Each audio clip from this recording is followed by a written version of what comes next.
Project Motor Racing 2.0 is here. Can the massive overhaul make up for the massive letdown of its release? iRacing Season 2 debut of St. Petersburg and Assetto Corsa EVO's Ferrari-fueled update. Round out today's sim racing news, so disable that pit limiter because you were meant to fly, baby. It's green flag time.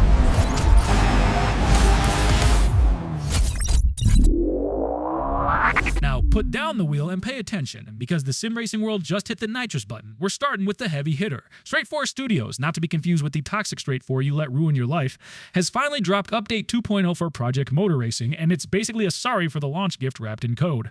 They've completely gutted the UI, which is great because navigating the old one felt like trying to use a toaster to browse the web. More importantly, they've overhauled the tire models for GT3, GTE, and even the humble MX-5. If you found the handling a bit creative at launch, the new grip-to-slip transitions might actually let you finish a lap without becoming one with the tire wall. For me, this whole update could be considered a step in the right direction if the graphics could look remotely like they do in this trailer. Because despite the fact I'm running the game on my PS5 onto a 55-inch LG C5, it still somehow looks worse than Gran Turismo 4 on a PS3. Not to be outdone by the new kid, iRacing's 2026 Season 2 build has officially landed, and it's bringing the sunshine, literally. We finally have the St. Petersburg Street Circuit just in time for the real-world IndyCar opener. They've also thrown in the Audi RS3 LMS Gen 2 TCR for the front-wheel drive masochists, and a fully rescanned Barber Motorsports Park. But the real headline for the old-school crowd, rain support has finally trickled down to the IMSA Vintage class and the Lotus 49. Because if there's one thing a 1960s Formula 1 car with zero downforce needed, it's a soaked track and a driver with a death wish. See for yourself why it wasn't always better back then, and appreciate the majesty of the modern machines we have today. The future is now, old man.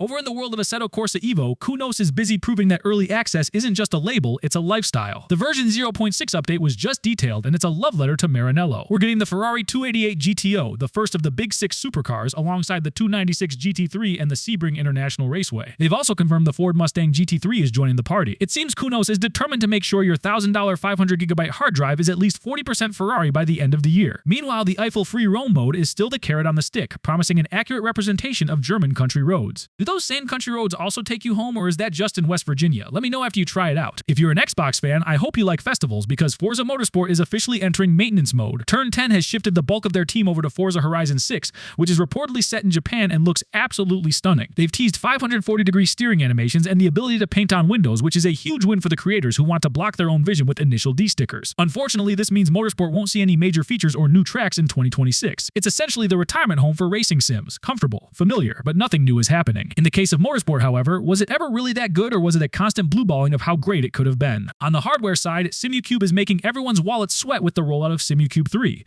which at this point your wallet and Simucube may need a staged intervention so you aren't left living out of your sim rig. The Link ecosystem is the big story here, promising a galvanically isolated connection. That's a fancy way of saying your wheel won't suffer from data interference while you're mid-corner. They've also teamed up with Bavarian SimTech and Cube Controls for new compatible peripherals just in time for tax refund season. If you have a few $1,000s burning a hole in your pocket and want contactless power transfer through your quick release, Simucube3 Ultimate is officially shipping this year. Finally, for the competitive junkies, the Le Mans Ultimate community just wrapped up a massive 10-hour, 18-12-kilometer Qatar test event.